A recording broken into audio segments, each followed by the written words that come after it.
What's going on, you guys? This your boy Outboy Flex, back with a reaction video.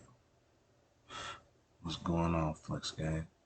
Hey, if you're new to the channel, make sure you like, comment, subscribe. I appreciate that. But yeah, we about to watch Gangland War spin out of control. Let's see what this is about. Again, make sure you like, comment, subscribe, hit that notification bell. Let's get these numbers up.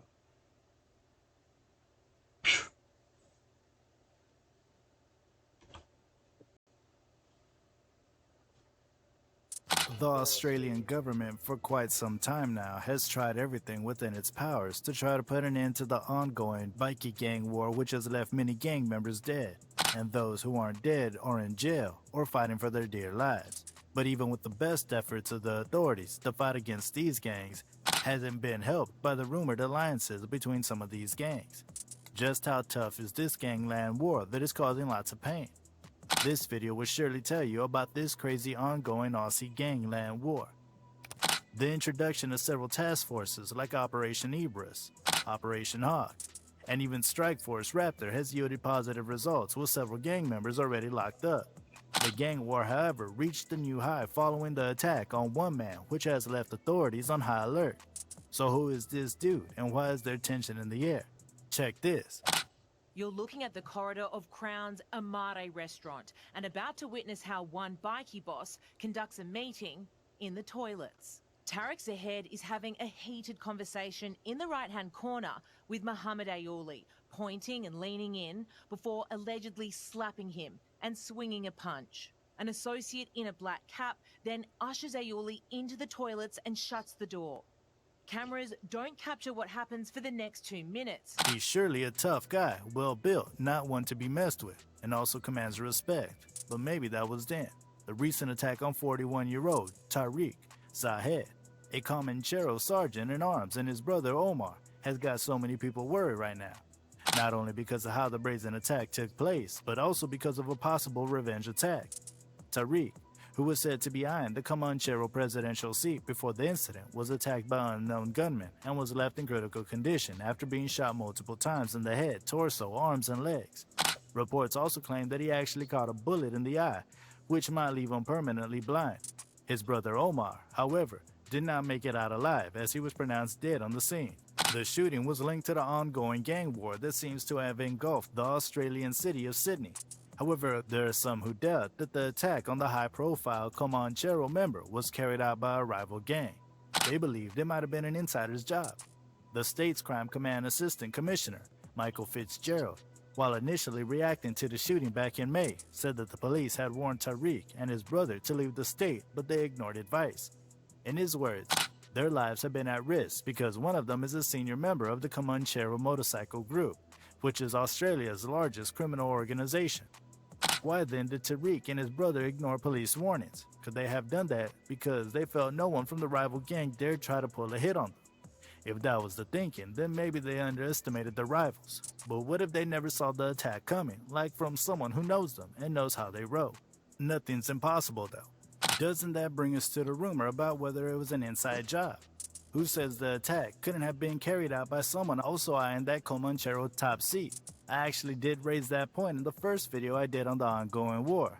Do make sure to check that video out.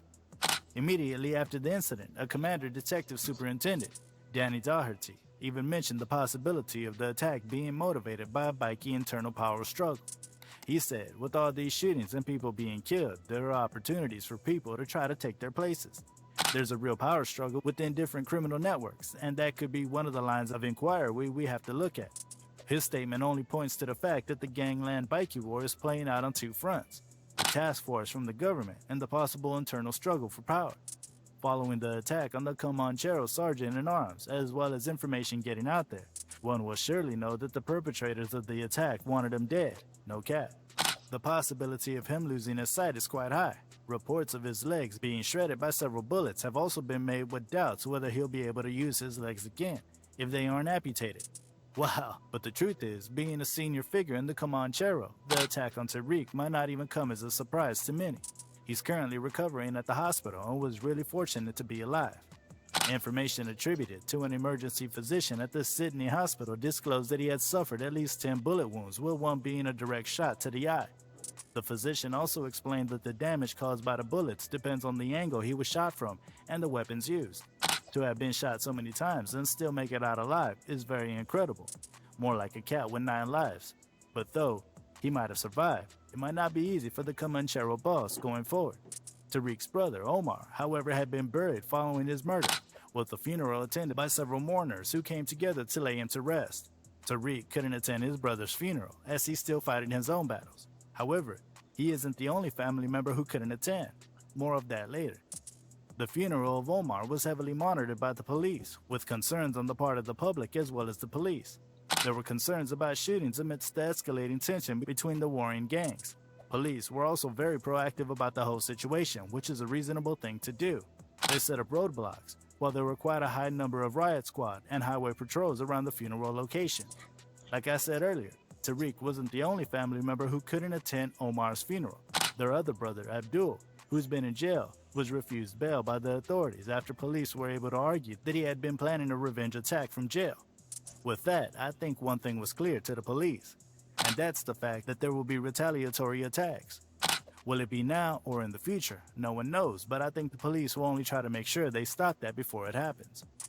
Before the attempt on his life, authorities had tried several measures to contain Tariq's activities alongside that of the gang, had to even put a court order banning him from returning to Sydney unless he complies with some very strict conditions. He was also prohibited from wearing any gang colors in New South Wales. Tariq was required by the police to register all his vehicles and was only allowed one mobile phone, as well as being prohibited from having more than $10,000 in his bank account. All these conditions because he has always been deemed dangerous, but maybe those measures weren't as tough as police thought.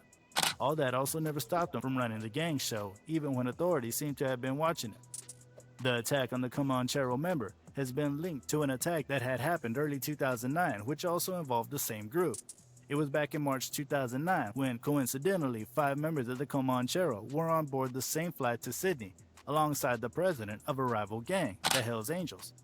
Following brief confrontation, both gangs put a call across to their members for reinforcement even before the plane landed. And by the time the plane landed at the Sydney airport, a brawl ensued, leaving a member of the Hells Angels dead. Mick Howie, who was the president of the Comanchero at the time, pleaded guilty to the killing, even though he wasn't the guilty party anyway. Taking that heat for the club earned Mickey Howie lots of respect and loyalty from the members. After he was sentenced to jail, many expected that loyalty to last, but I guess some other members saw that as an opportunity. None other than Mark Buttle, the current president, who's in exile. Mark Buttle soon declared himself the national head of the Comanchero while Mick Howie was still in jail for taking a fall for the gang. Howie appealed the sentencing and soon got out of jail. He wanted his position back. Buttle wasn't ready to relinquish that. Fast forward, Howie was shot dead at the front of a gym in Rockdale. There were rumors then that he might have been killed by an insider too, as the killers were arrested but later walked free. We know that when it comes to issues surrounding gang wars and killings, gang members always have a way of finding out who did what and who ordered what. But just maybe Tariq's brother, Abdul, already knew who killed one of his brothers, leaving the other incapacitated. Many would like to know if the person behind the attack is an insider or maybe a rival gang member. Maybe the attackers even felt that this was the right moment to attack the Comanchero, as the gang has always been on the top of the food chain when it comes to the Sydney underworld. Before the attack on Tariq, he was said to maintain a close relationship with Mark Buttle. Buttle might be in exile, but his grip on power in the Australian drug world cannot be underestimated. Some months ago, Buttle had even tried to introduce a mafia-style arrangement he called the Commission. He initially set out encrypted messages to some of the gangs in the country, claiming to have appointed himself as the head of the Commission. Funny, right? Just wait till you hear what he did next. Buttle also tried to tax any importation of drugs arriving in Australia. All this while in exile anyways. He even claimed that he would ensure that there would be safe passage for any gang importing drugs, while he also controls the price of all illicit drugs that go into the country. Buttle's proposal led to discontent amongst rival gangs operating in the country. Before one could say jack, there had been several reports of kidnappings of people. Ransoms were collected and police believed those who were kidnapped were rivals of who were supposedly not paying commission tax to Buttle. That move by Buttle might have been done to show everyone that he could actually run the Comanchero perfectly in his absence. But with reports that Tariq was eyeing the Comanchero presidential seat, the story behind the attempt on his life only gets deeper and deeper. Was it carried out by rival gangs who wanted to show the Comanchero that they no longer have what it takes to run the show in Sydney? Considering the status of Tariq, one cannot rule out that as the rival gangs would definitely be happy they took out a strong member of a rival gang so easily. Or an insider who was also in that position might have used that ongoing war to settle personal scores. Can we also rule out that Butto, who might be trying to protect his position as the Comanchero president at all costs? Nothing is certain for sure, as all these are mere speculations and theories. But one thing is sure, these gangland wars aren't getting close to ending anytime soon. So what do you guys think?